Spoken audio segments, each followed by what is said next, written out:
Oh, Recording is started. great. Okay. There is no demo for today, I think, and the first discussion point is mine. So I will just get started. So this is something that I started discussing, I think 2 weeks ago in the Delivery Weekly call. And basically, after reading several issues on several topics and some discussion that we had with Marin, I think months ago, all of these things started clicking in my head, and I basically wrote down this issue about, it's more of a long-term idea of how and if we should leverage a multi-cluster, multi-stage deployment. And what I'm trying to get out of this is a bunch of good improvement in the way we are working right now. So basically, I'll try to explain it very briefly. So right now we have one cluster and we have 2 stages, which is mine and Canary. So there are basically 3 kind of changes that we can deploy: configuration changes, changes of the Kubernetes cluster itself, or application changes. So everything goes from a merge request, gets reviewed, then we merge it. If it's a code change, we also package it, and then we are ready to say ship it, which means that we go staging, then we do QA, Canary, QA, and production, and we hope that everything is good. Not everything can go through this process, and the later we spot an error, the harder it is, because rolling back, and these are all pain points in our process. So my idea here is that starting just with multi-stage deployment is that we can create kind of disposable or short-lived stage where we are testing some kind of changes. Can it be a new chart deployment, so with different configuration for Helm, and we can do the same thing with the cookie. So we do QA on the specific new stage and make sure that it passed the automated QA.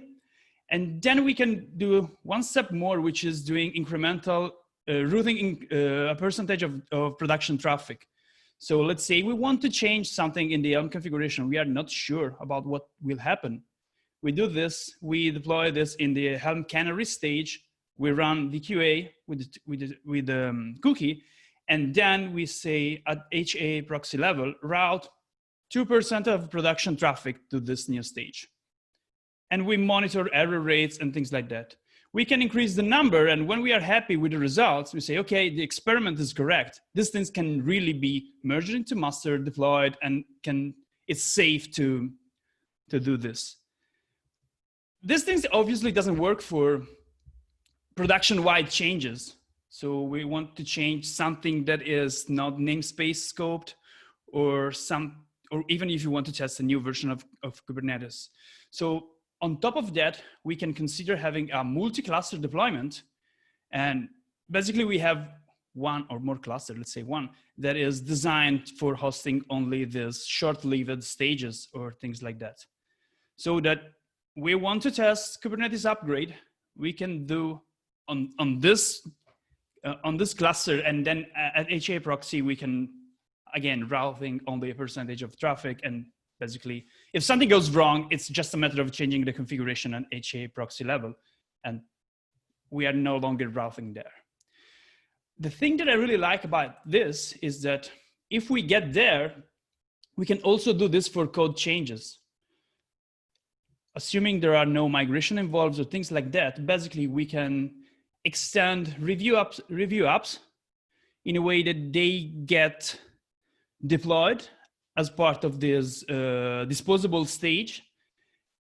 And we can run QA on that with production data in a production-like environment. And if it works well, then we can start routing real traffic and say 2% of production traffic.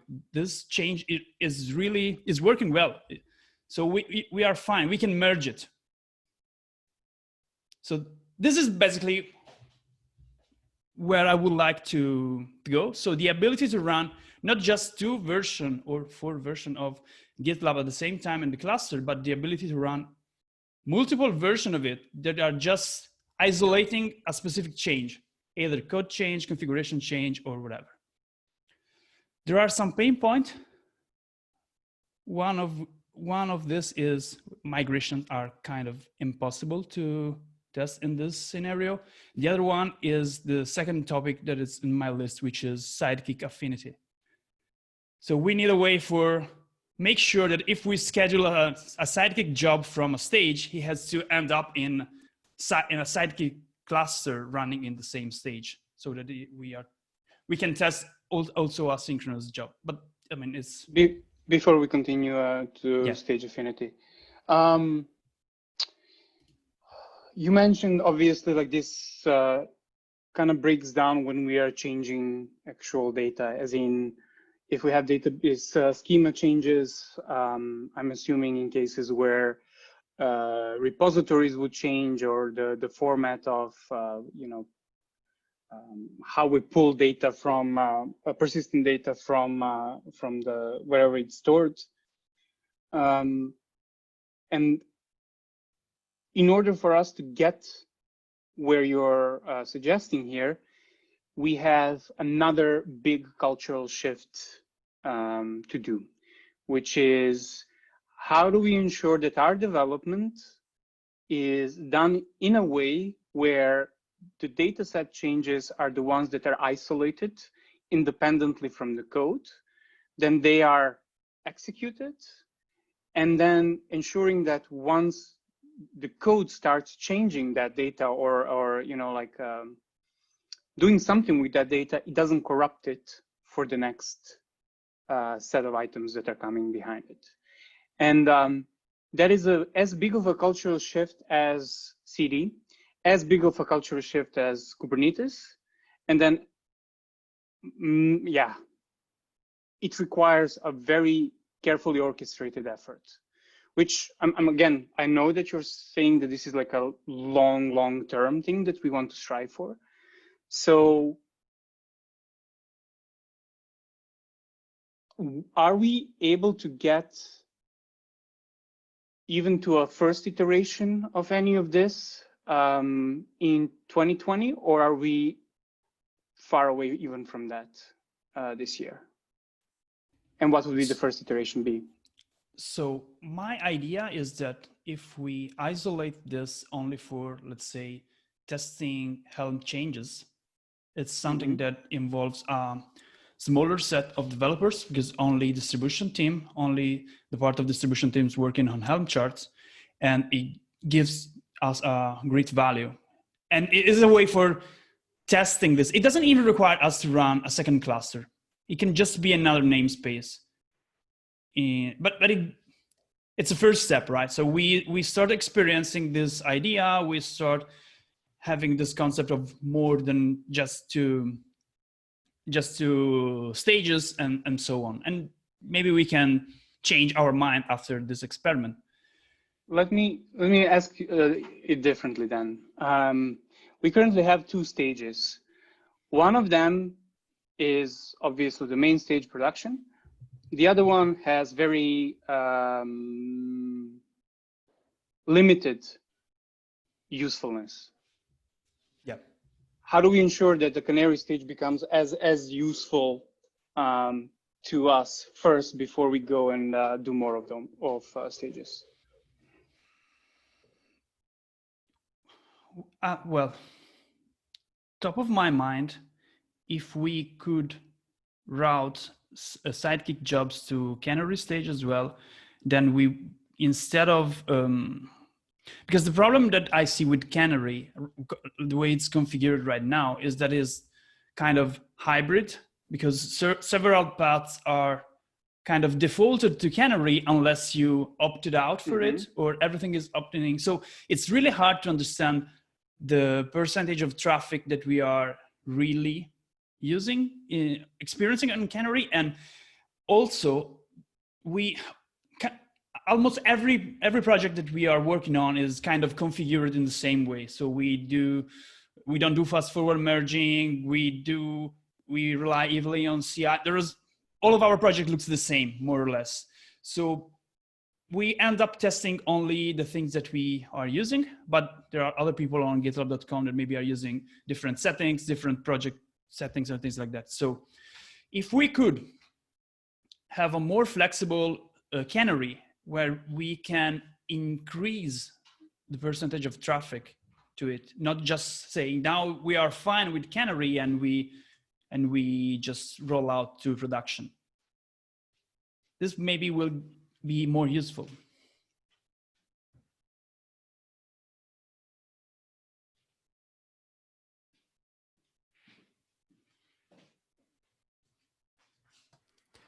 I have two comments, but they're off topic, so I don't want to interfere with the current discussion. Alessio, do you know there was this old issue, I think it was linked in this Sidekick stage affinity issue that you created. A lot of changes have happened since Ernst created this issue, which means it's 2+ years. Yeah, 3 years. 3 years ago, actually, now. Do you know how much work now it is to do the namespacing inside of Sidekick? I don't know, because a lot changed for Sidekick in the last year. So what I was hoping to get is that, because we have this issue open about decorating at load balancer level, if this is the stage of the request, basically, because we had the outage last week or 2 weeks ago, I don't even remember, when we had mixed routing. So if we get that things in place, then we can, for instance, just an example, we can do Redis name spacing with a middleware. I get that, but that's also resolving problems at the infrastructure level. We don't know what we are introducing into the application by resolving the thing at the infrastructure level, because the application still works the way it works. Yeah. So I guess to make your proposal actionable, it would be nice to see how much work and what kind of work we need to do to get Sidekick affinity or Sidekick namespacing done properly. With that, like once we know that, and once we know that if that is still possible to implement, then your proposal becomes like very much more doable in stages, actually, because right now we have this, we have this split that is not a split actually. Yeah. As I said, like once you make the canary stage actual first class. Oh, yes, I guess that's a forbidden word now. First class citizen, you cannot use it this company anymore. Pro, what is the alternative? Okay, I don't know what the alternative is. When you put it on the same line as the main stage, then we can start thinking about how you can do multiple of these, because I know that there are teams in this company that are really dependent on experiments for GitLab.com. And if we could have those two stages first done properly and then focus on another team that could leverage this, we could provide real value real quick without actually going through the whole proposal of yours immediately. Okay, I mean, it makes sense. I can take a look at this basically it would be nice next week. Yeah, once it would be nice to resurrect that issue a tiny bit, if nothing else, just to close it. It's not that I don't like seeing Ernst around, it's more that it's a 3-year-old issue. So, Jar, you had an item in there, comment rather. Yeah, I was just kind of commenting that I think the main benefit is for testing Kubernetes infrastructure changes. There might be other benefits too, but I think we can achieve the same with namespaces inside of the cluster. Like if we wanted to do something like you're describing, which are green-blue deployments or blue-green deployments, you can do that within a single cluster as well for just application updates. And what we have now are two namespaces. The Canary namespace isn't being used a whole lot. It's just being used for registry. and it's really not getting a whole lot of traffic. There was an issue open, I think there is an issue open about increasing the traffic for registry by just taking a percentage instead of using request paths. And we all agree that that's what we want to do. We just haven't had time to do it. So I'm not sure. I'm a bit worried about, one is that we can't really, I mean, we know right now we have trouble scaling up and down quickly. And if we're going to be doing something like a blue-green deployment with Kubernetes clusters and, you know, tearing down a cluster and bringing back a cluster, it means we have to scale quickly. And I don't think I mean, like, it doesn't seem like the monolith is ever going to be able to scale very quickly, given how slow it takes to boot Rails. Yeah, this is why I was more focusing on having disposable stages instead of real blue-green deployment. So in that hypothesis is never about having two things running in parallel and then you remove the old one and start using the other one, but it's more about plugging something that is slightly different and routing some production data to it. It's more about collecting information and validating than actually a real deployment strategy.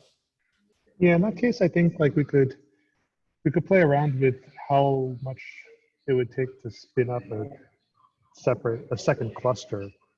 I don't know if this would be difficult or not. Actually, I think it'll be easy. I mean, we basically just duplicate what we have in Terraform, spin up a new cluster, and then we add a new backend in HA proxy to start routing traffic to it. Maybe there are things that I'm missing. Scarback, can you think of anything that would be difficult about that? Configuring the clusters is going to be difficult because all the work we do in Helm files assumes one environment. And if we're trying to add a stage to it, none of our Helm file stuff takes into account a stage.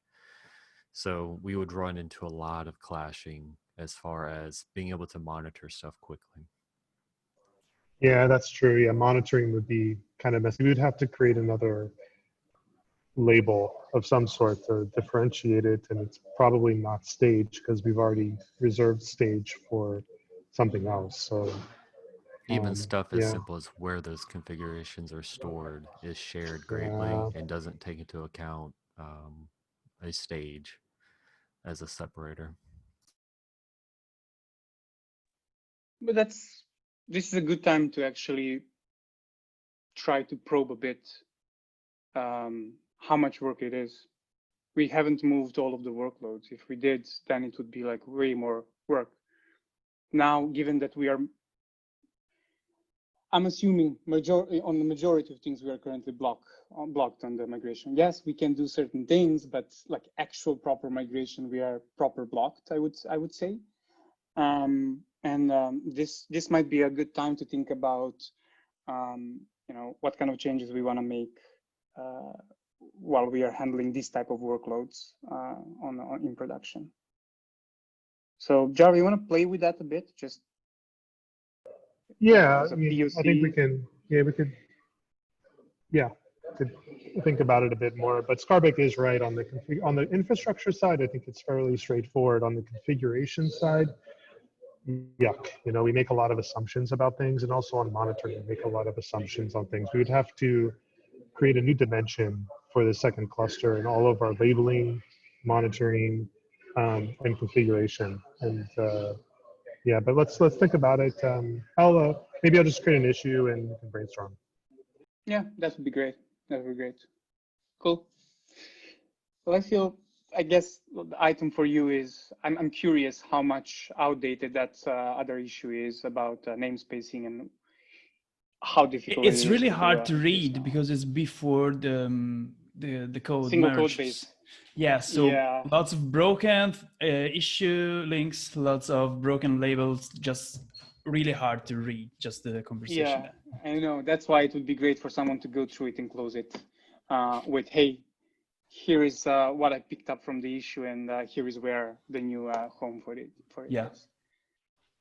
Cool. Jarv, my question to you is urgent other status. I know that we have majority of our workload there now running, but where are we with it? Well, for urgent other, unless something changed like, because I haven't been paying very close attention. Did the prod deploy happen or not? The one that I was waiting on yesterday. It did. It did go out late last night. Yeah. Late last night. Okay, so I actually didn't check on it this morning. So what we can do now, unless if you have done this already, Scarback, I have the change issue for this. We just need to execute it to bring the replicas back online. So let me link to that change issue, and I will get going on that after this meeting. 2295, I think. I'll link it. I'm guessing it's this one. Yeah, it was linked on the Epic. Yeah. FYI, a feature flag was just enabled recently that actually switched authorized projects from our urgent other to catch-all shard.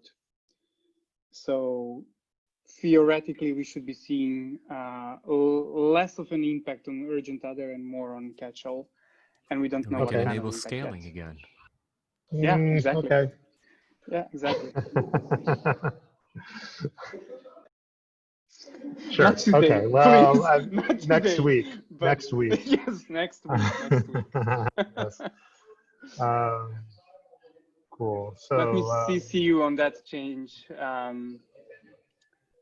in that issue. Actually, I'll link the issue here so you can see it. So what drove that? Was that something else, or was it Scalability random? team. No, not Scalability? random. Scalability team has been trying to get some work done with manage to ensure that authorized projects is not continuously paging us actually because those workloads are very bursty. This is one of the steps for them to start deduplicating some of these jobs, right? Like they needed to change the way it works and they changed its priority. And now I think they have, if I understood it correctly, now they're in a position where they can start thinking about deduplicating these hundreds of thousands of jobs that could get created. Cool. Cool, awesome. Which means urgent other shard is then basically done. We're not blocked on it anymore, right? Should be done Awesome. after today. Yeah. Woo! Yay. Awesome, great milestone. Which then brings me to catch-all. Now that we are pushing stuff further down, do we want to tackle that at all, or is this like still dependent on the NFS story that you're investigating? It's dependent on the NFS story, but what we could do is, I think we discussed before creating NFS shards for both of the two that are remaining and starting to like move over queues. And with metrics, we can definitively say whether something uses NFS or not by just looking at like NFS client metrics. So that's fairly easy. We can move over what we think is NFS dependent, and then we should be left with stuff that isn't, and then we can migrate it. I really, part of me hates to spend time on this when I assume that people are actively looking into the traces, removing our dependency on traces, and it just sort of feels like we should be focusing on that rather than playing around with shuffling queues around it. Moving some of the queues to Kubernetes, I don't think really buys us a whole lot as far as like we've already experienced the migration. We kind of know what to expect. What are we buying by like separating out the queues? I would much rather focus on. So to answer your question of what we are buying knowledge, which is Sure. Yeah. we absolutely know about traces, how they behave. We absolutely do not know anything else about that shard, what it actually has and what kind of traffic it generates. So by doing that, we actually parallelize the work that the traces is going. That's going to last for a couple of next months, most likely. It didn't even start, so it'll start soon, I hope. And then we also get this knowledge of whatever else is in that queue we can run. And in the meantime, we can do some of our other work. But let me ask a different question then. If we are not focusing on the two remaining shards because we know that there is like an NFS dependency in it, what are we looking into doing short term, apart from the things that we already discussed, which was let's look for some ways to improve and harden what we have right now, which in its own is a good thing actually to do. But is there anything else? Yeah, the alternate things that we could work on is finishing up the console work, which is on our side that we need to finish. We could chip in with the charts, like work that needs to get done before we can either migrate WebSockets or Git. There's those two issues. I think though that the distribution team is already on top of them and are planning to have them done for the next release. So I guess those are what we could work on. We also have an epic for stabilizing the Kubernetes deployments, and they're relatively stable, but we still have one or two issues that are remaining inside of that epic that we could at least investigate and see if they're still.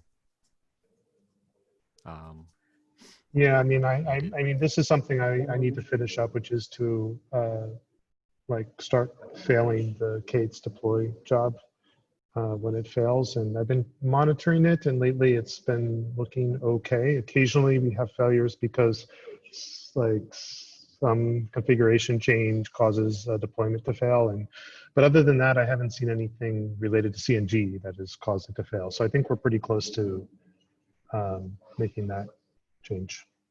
Maybe if this is beneficial at all, we could look through our backlog, because we've got plenty of issues tagged with Kubernetes that have a low priority that may or may not be associated with an epic that we could probably pick up and minimally investigate. All right, then would you be okay sitting down with Amy, so the three of you sitting down and going through the backlog, doing some light triaging there to see like what kind of work you would like to organize next? I mean, specifically, I know, Jared, that you need to wrap this up, but Skarbek is coming out of 2-month rotation. Release management, don't be so happy, Skarbek. And it would be beneficial to to actually sync up on all of the things that have actually changed since. I'd be totally down to do that.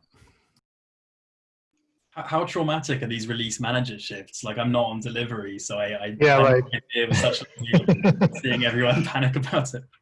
Yeah, maybe because I was just watching Band of Brothers, but it sounds like he's coming back from like, Germany, and he's going to have to be redeployed to the Pacific or something. Like, it sounds pretty bad. I mean, honestly, this week was pretty horrific, actually, to tell you the truth. So, you, Craig, you might complain about all the pager duty alerts. That's fine. You have to fight the system.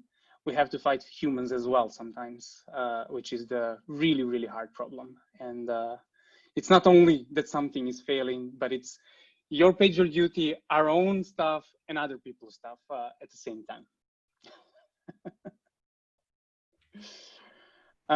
Cool. Oh, never mind. Yeah, sorry, carry on. No, yeah, feel free to speak up. No, I was going to make a joke about how this segues, fighting humans segues nicely into our massive discussion on Kubernetes API access. But like, I don't think you were done with your point before, so like the joke wouldn't have landed. No, no worries.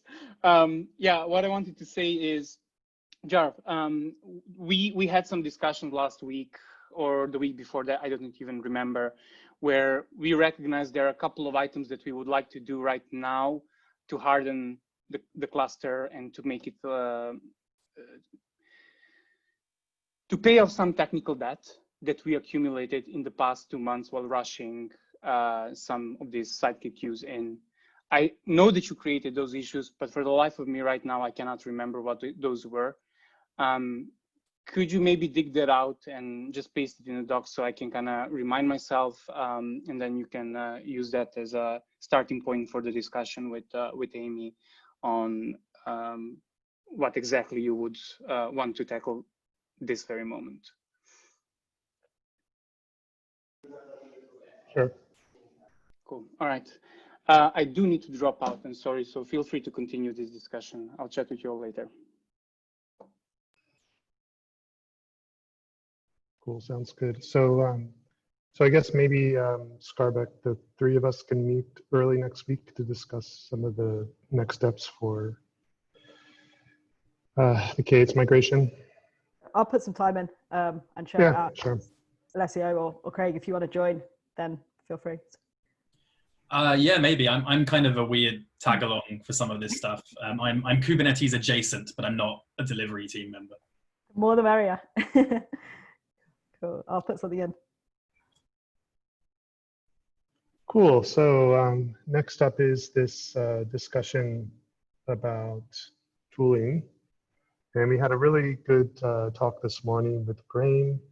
I think we didn't come to any definitive conclusions. I think we all agreed that the goals are reasonable. I would say where we probably disagree a bit, or where we think that what we're doing now is maybe, or what Green thinks, and maybe I do a little bit too, about what we're doing now is a little bit overkill, which is like having this wrapper and then pasting an incident, and but I think we all sort of agreed in the end that we shouldn't be running kubectl from our workstations, or if we do, the default should be not running from our workstations, to have a consistent environment with consistent versions for the on-call and anyone who wants to run kubectl. So the question was how we get to that, how we get there, how we're going to have a consistent environment for everyone while also meeting these requirements. And for that, I mean, we didn't get very far. Could we talk briefly about the whether or not to run tools locally before closing that box? I am totally happy to tie a bow on that. Like today, I don't want to burn too much oxygen on it, but I wasn't there this morning, and I think I might be the last holdout on run tools on your laptop. So it'd be good to just spend a few minutes on that to get it out of my system, if that's all right. Yeah, sure. So yeah, I mean, obviously, like right now, it's sort of like you have to run tools on your laptop because there's no other way to do it, like for Helm. And I think for kubectl, we're all running it from the console host. We're kind of annoyed by the wrapper and like having to paste issues. I think what Graham suggested, if you saw the video, and I agree with him, was that like we should probably by default have read-only, and there should be very like open permissions for read-only. Like everyone should be able to do read-only from everywhere. I kind of agree with that. I mean, it's probably safe for us to have read-only permissions from our workstation. Would you be fine drawing a line there and saying like absolutely.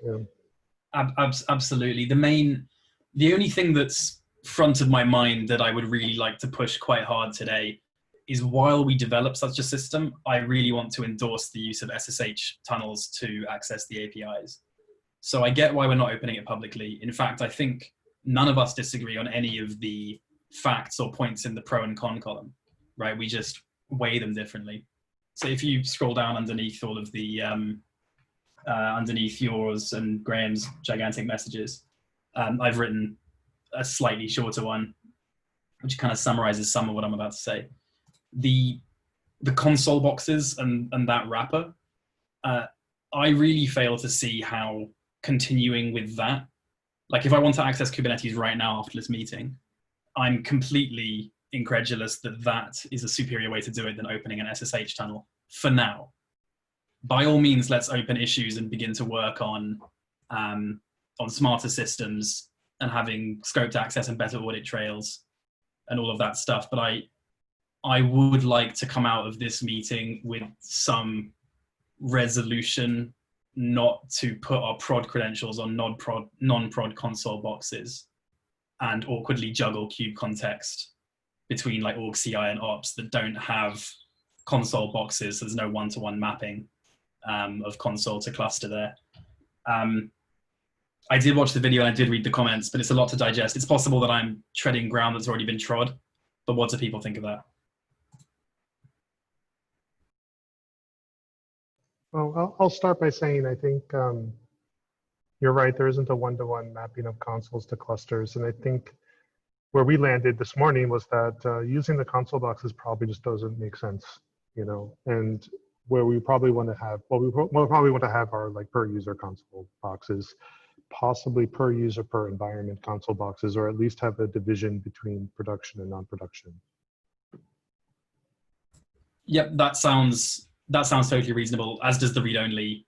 And there was lots of discussion of various ways to implement a kind of like sudo for Kubernetes on there. I know this meeting's running out of time, so I'm not gonna even put my 2 cents down on some of the specific implementations there. But yeah, like that direction sounds absolutely fine. It sounds a lot better than running as cluster role admin, which I think we do today whenever we access the Kube API. And so on that theme, like if I want to check on the status of a crash looping pod this afternoon, how do I do that? Because right now we're not supposed to be using tunnels, right? But then you have logs for stuff like that. So if you're not using or logging infrastructure, that's kind of a problem. And that's if a fair it's not point. easy to find that information, then that's a problem. But you would also be able to run kubectl from the console boxes, right? Unless if you aren't doing that. What about the aforementioned problems with the console boxes? You mean like the problems that they're shared and that yeah we don't? we just I mean, this is something that we're living with right now, and we've just agreed to accept that until we have a better solution.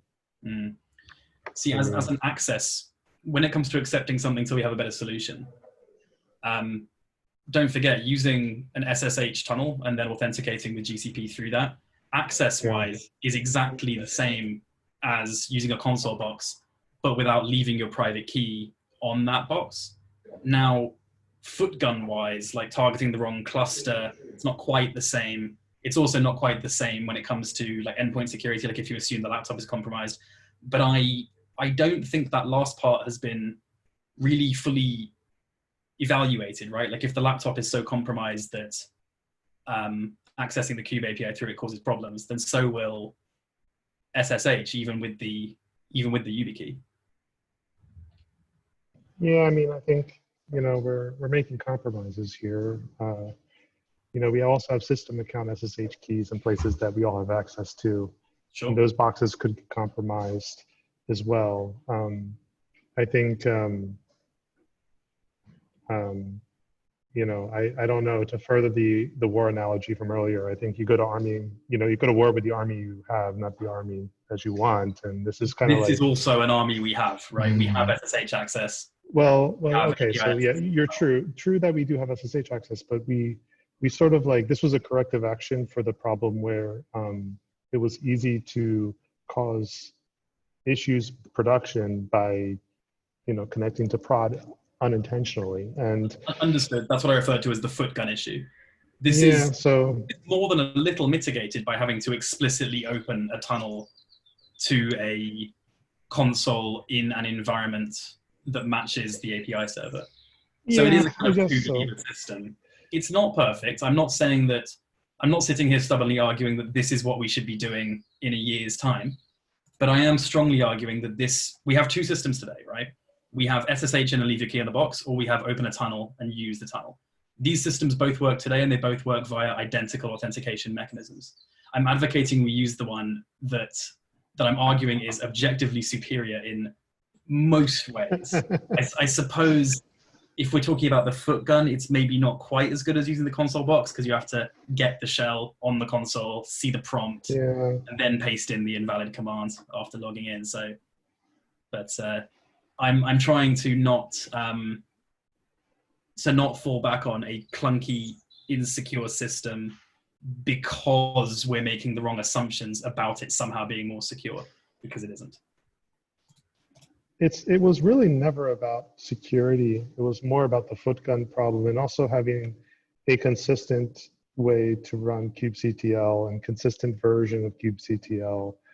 These were the motivations. Like, it wasn't about like securing our workstation or anything like that. It seems to have drifted into that territory, but kind of rightly so. I mean, we may as well.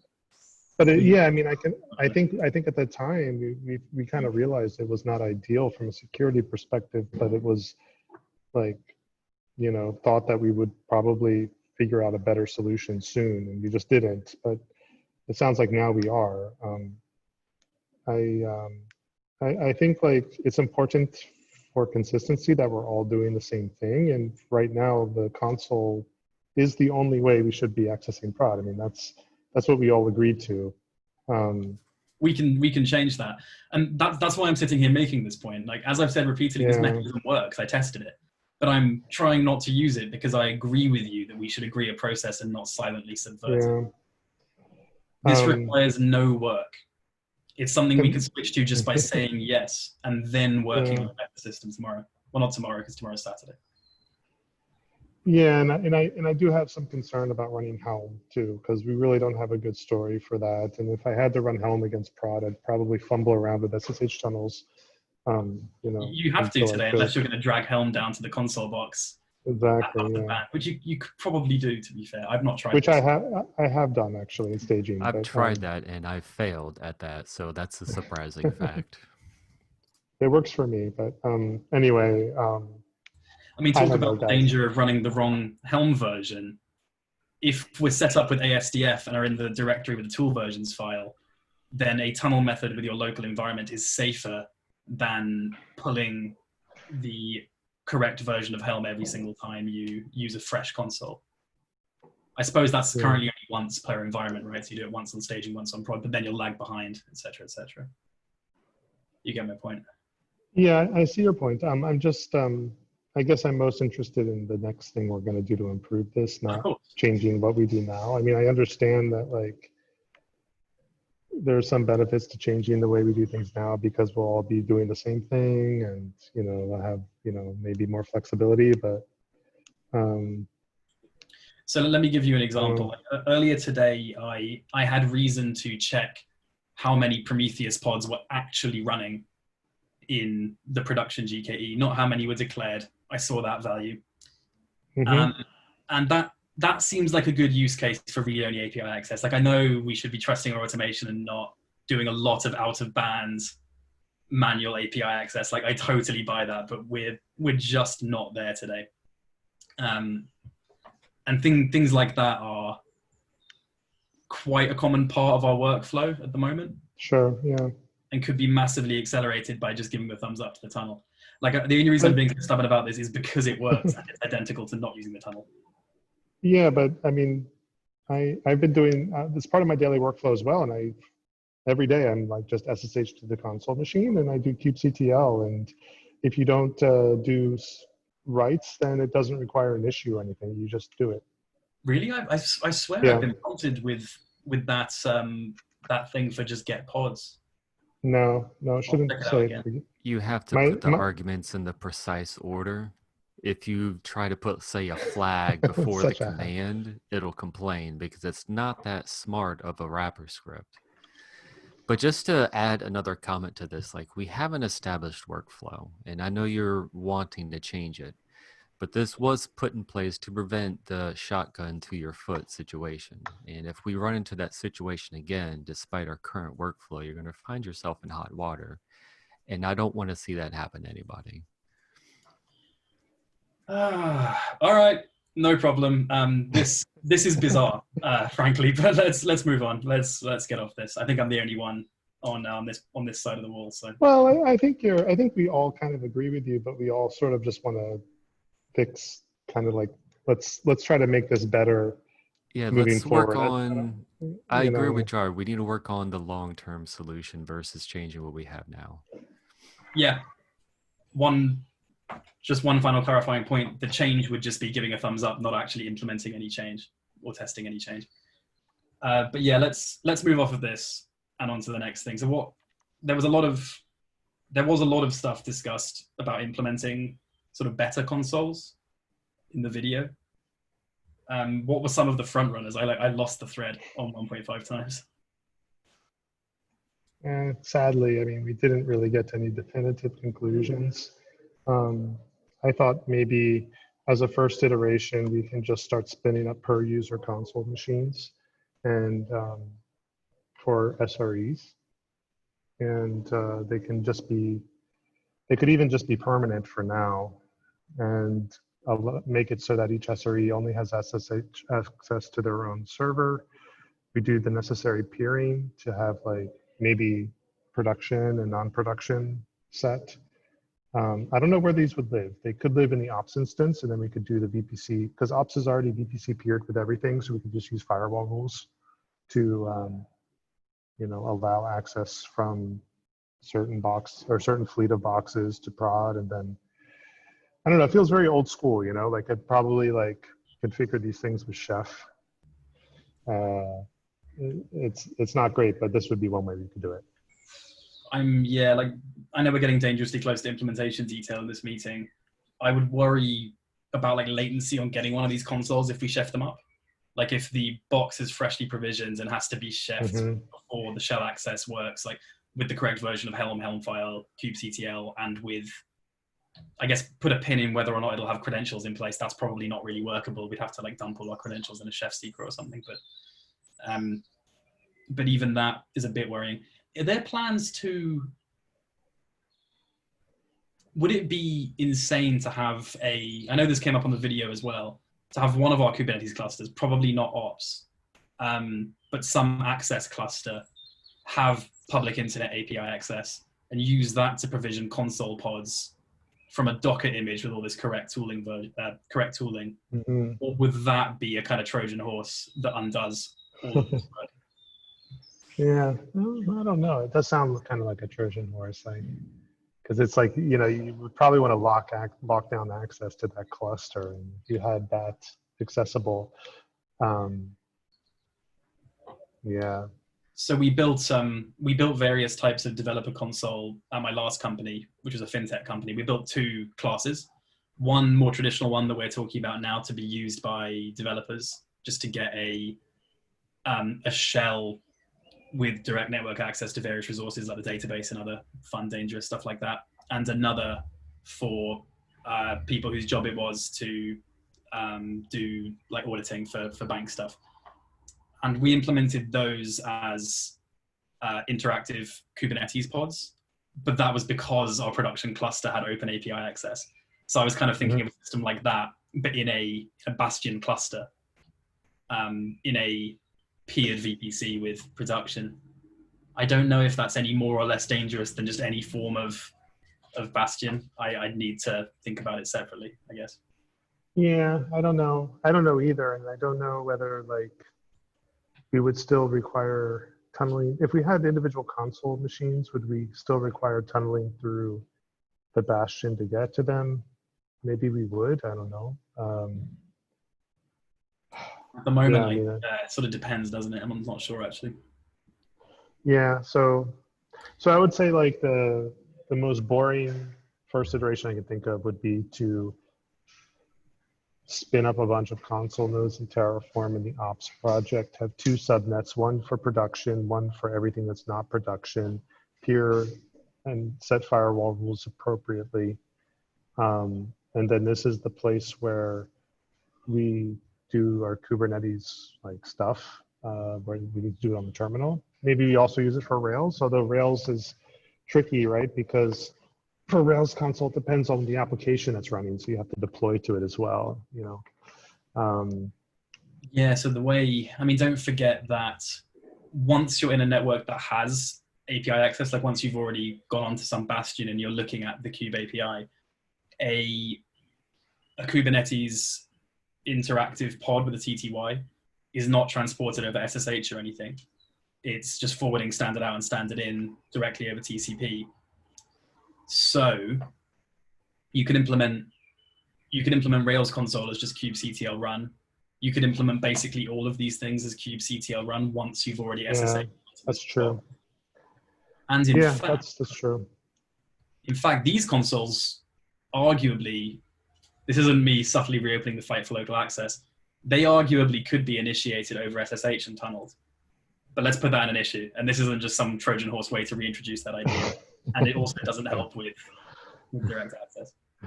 Yeah, I think the main motivation here is like to have consistent tools installed and things ready to go for the on-call. So, which is why I only said that in the context of getting a shell from some image in some remote environment.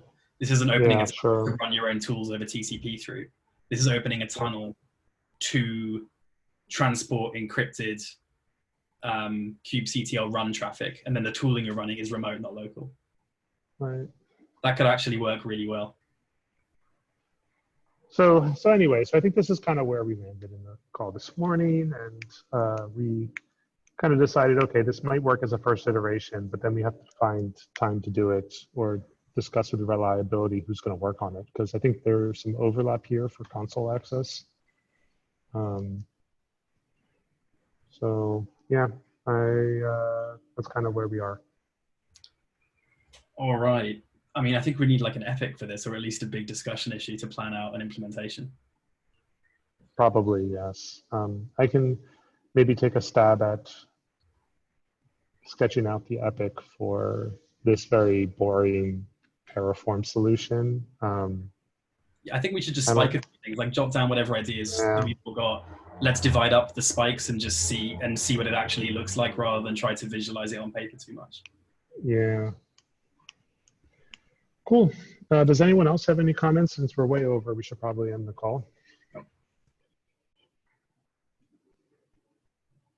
Okay, if not, well, thanks everyone for attending, and talk to you guys later. Ciao. Thanks for hearing me out, by the way, Jeff. Yeah, no problem. Ciao. See you. Bye. Have a good weekend.